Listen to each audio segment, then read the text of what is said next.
It's another day and we're back in the shop. Today we are going to start on the new plans for the Honda powered tractor. We are going to install a transmission right in here, and that way we'll have better gearing for the smaller horsepower. So I think I have shown you this trans before. This is actually maybe I haven't shown you. So this is a 3-speed with reverse. I believe it's an early Borg-Warner transmission. It was used in Crosley cars, and there's some type of civilian Jeep type thing that it was in. But as you can see, it's pretty small. So as far as that goes, that will fit right here in this area very well. And the idea is make everything compact and fit, and that way ideally I move the engine up just a little bit, and then we get plenty of room in here for that small trans, and then everything should work just fine. So what I'm going to do today is I'm going to pull the engine out, all the mounting plates, brackets, adapters, all that, and we're going to get the smaller trans mounted in and make all the bracketry for that, make sure it's all lined up. And then basically it'll be as simple as relocating the engine bracket. So we'll be relocating this bracket based on wherever the transmission goes. So all this should stay the same. So we're going to just be moving everything forward because it's all one unit. And then all we have to do is adapt this output shaft to the input shaft of the transmission. And then the output shaft of the transmission is the same 3/4 inch size. So I will probably cut this free, clean it up, and I'll probably put a keyway. I'll probably try to machine some sort of keyway in here so I don't have to weld to this output shaft, save the transmission in case we use it for something else. So that's the plan for today. We'll see how that goes, but let's get after it.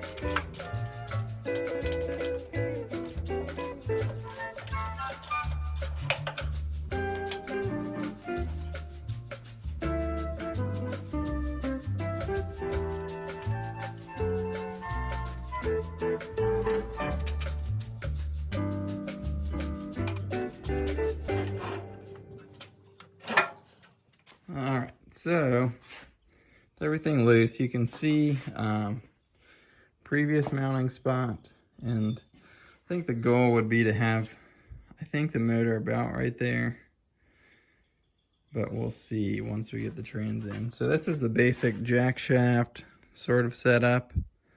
I suppose it's not necessarily, anyway, you could say input.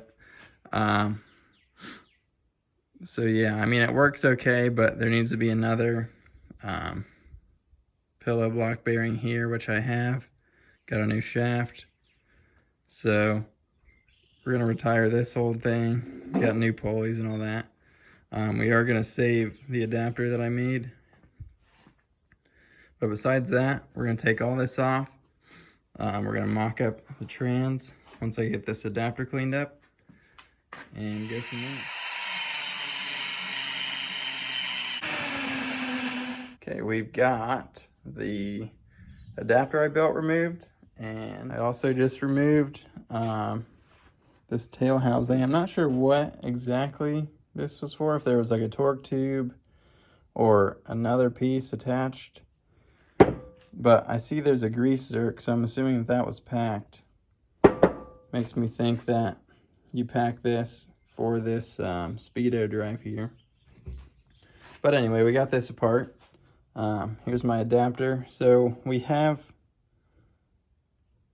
what is actually like the perfect turnout. So this being a 3/4 for the old 3/4 inch shaft, and this output being a 3/4. So this basically fits right down on there, which is awesome.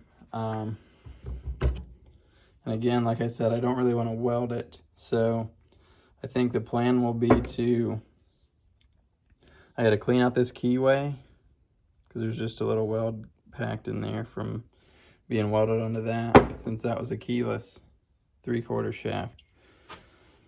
So I'm gonna clean out that keyway, and then I'll just make a key or try to find one. Well, I'll probably buy one and then I'll grind it down to fit a tooth. Hopefully that's strong enough. I really don't want to weld to this. I'm not sure that I actually can. It's probably not recommended. So I am going to basically wait on that until we get all this mocked up. But basically this is going to have to go all the way in. You can see down in there. You want to go all the way in there until it's flush, which is like I had it, so you have the best overlap strength.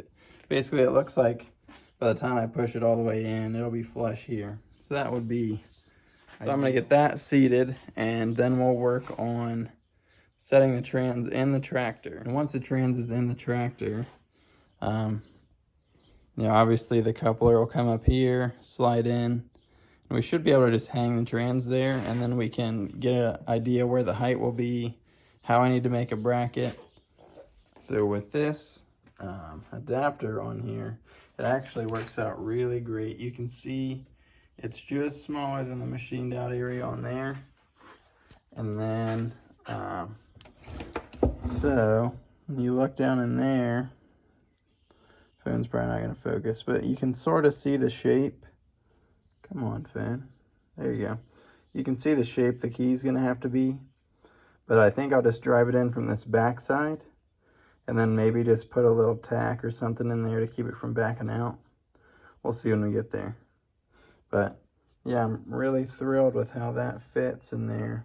Has good clearance. Couldn't be happier with that. First issue being the shifter. I will go ahead and bend that out of the way. I don't really want to cut it. I like to keep it how it is, but I mean, bending it is sort of ruining it too. So I don't know. I'll do something with it. I want this to sit all the way back as far as it can, so there's no way for anything to back in or out. And then I can have an accurate place to figure out how to mount this. So this is about what it's gonna look like. Obviously we're gonna make it sit level. I'll probably take the angle of these main frame rails, and then I'll match that with the top case, and hopefully that puts all the input shafts and whatnot in the proper angle. I'm missing a bolt here I need to put in to make sure that everything's about where it needs to be. And then I'll probably remove most of this stuff here. Don't really need that. I did decide just to cut this, and I'll just thread it and put a knob on there, and that'll be simplest. And then I can put the shift pattern on top here so everybody knows how to shift it. All right, it's the next day. So what I've got figured out for the transmission mount is something I think is pretty simple. I think it's the simplest option. What I'll be doing is I'm gonna make a plate. So the plate is going to come down from this face and across.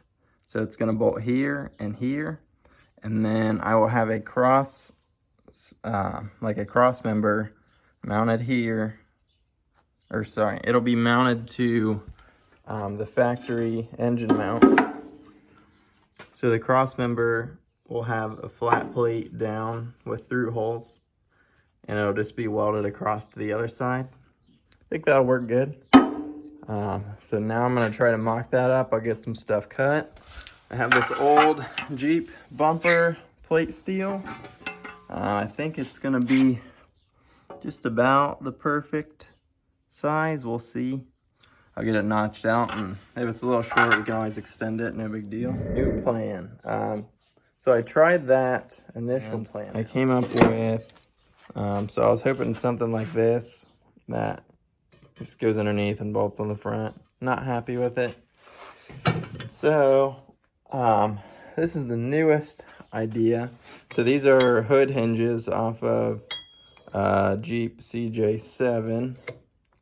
So the plan is, well, I've already notched them out. I've got bolts. So the plan is to basically weld them at a 90, like such. And then basically we'll have this cross member welded underneath. Let's see if I can get it locked up here. So we'll have this welded, something as such. And then where these braces are, they'll be vertical. And then the stock engine mount will bolt flush up to these bolts to the side, and then that will hold all this front weight right off the bat. And then I think I'll just build another piece off of this base back to here, and that way all that weight is sort of just up here. Most of this will be okay. I mean, all the weight is somewhere in here, so not too concerned. The reason I want all this support here is the pulling force here for where the pulley is going to be. So with that, I am going to try to get some of that mocked up, get the cross member figured out, and then I'll just try to get everything test fitted in there.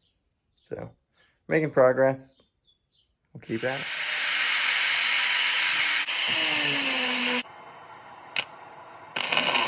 So this is with everything tacked in. These holes have no purpose. It's just, this was a cross member I made for a Jeep a while back. Ended up not using it. Holes are still in there. Might plug them, probably not. But, so we've got brackets tacked. So it will sit somewhat like it is now. It's pretty close to level as far as that goes. But basically, these are the stock motor mounts, just like solid cast, I think. So they're gonna go in here. And the plan is just to get some 1/4 inch plate steel, which I probably have something around. I should, yeah, under the bench there's some. So we're just gonna use a piece of plate steel up through there. Same on that side. Just weld it straight up, and then we'll drill holes through and through. And then the holes will come straight through the frame. Ideally, there's welded nuts, so that way you just run the bolts in and not worry about it. But that should hold all the weight up front. And then I've still got to make something come off of the bottom of this up to these. That way I can just tie all that stuff together and we don't get any looseness or wobble or anything like that. So that's what we got next. All right, another new day in the shop. Cheating a little bit today. I went to TSC and got some angle iron for the transmission brackets because I just don't have the perfect piece. So I got just 2-inch angle iron. It's not that expensive. I think it was 20 bucks for this piece, which is fine. It's a 4-foot section. I'll have plenty of scrap left over for next projects, or we may even end up using it on this one. So I need 2 7.5-inch sections to go from the bottom of this up to the top of here where it's going to bolt. So that's what I'm going to do. I'm going to cut those 2 sections and go from there. It'll basically be, we're going to be cutting the sections, and then we'll weld them onto the square tube, and then we'll place the motor mounts and drill out where the holes need to be for the through bolts, and then the trans will be mounted, and then we'll be moving on to the engine. But yeah, one thing at a time. I'm getting a little ahead of myself, but here we go. So here's about what I'm thinking. So we have the angle iron on both sides, and then basically gonna have through holes here, go clear through to the outside of the frame, clamp that. So my idea with the angle iron is all of this will be a solid joint, and then the angle shouldn't allow any twist or deflection. Obviously squared tubing would be the best, but I think that this is gonna be just fine. Like anything, we'll find out, but it seems like it's gonna be pretty solid that way, so I think I'm going to make sure I'm happy with the position of the trans. And then while it's sitting like this, I'm gonna burn these in. Weld them solid, let it cool down. That way, everything's exactly where it needs to be. Then I'll go ahead and drill the holes through and through, throw bolts in, and the trans will be in. I just went ahead and ran a bead along the corner of each of them, and so that way it should be held pretty tight that way, and I can remove the whole thing. And then what I'm gonna do is I'm gonna mark a center line here, and then all I'm gonna do is match the factory holes.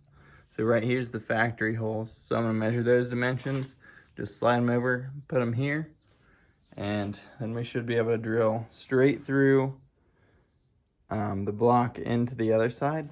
But yeah, we'll see how that works out. Should be good.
All right, so we've got the secondary transmission and cross member bolted in.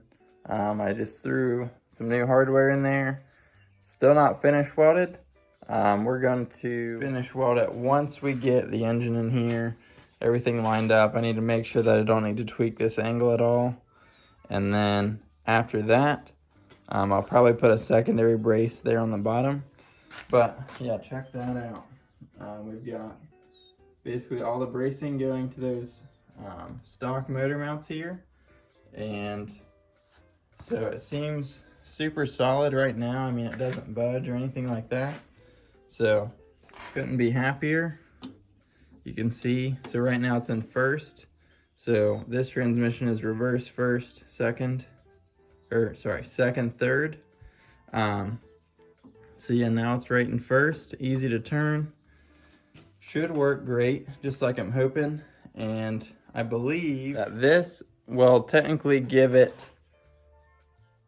it will give it 27 speeds, believe it or not. Because this tractor itself actually has an M&W 9-speed adapter kit. It was an aftermarket kit. You can see here. So this cable right here runs all the way up to this. So what this does is there's a second set of gears in here, and it basically changes all the gear ratios for all the forward gears. So then you end up with 1 through 4 that are doubled, and then 5th, which gives you 9, and they don't count reverse. So then we have 3 forward gears here. So 9 and 3, 27. So 27 speed Farmall. It's gonna be pretty cool. Definitely really excited about that. It's just gonna be a cool project altogether. I think it'll be able to handle the power like it's supposed to, or like I'm hoping to, but we'll see. Yeah, there's still a lot to do, but I'm glad I got this trans in. I think that's where I'm going to wrap it up today. It's been quite a while since I put a video out, so better get this one edited so you guys can see it. I'm excited for what's next. Next video should be figuring out what pulley we're going to put on, and then mounting the engine, getting everything lined up, and then final bracketry. And then after that, we'll do probably the clutch system will be its own video, because that's going to take me a little bit. But other than that, we're getting close. I'm just glad we're making progress. But thanks everybody for tuning in. Please like, comment, subscribe. Yeah, share it with your friends. I'm just excited to be making this content for you. If there's any questions you have, leave them in the comments. Other than that, we'll see you on the next one.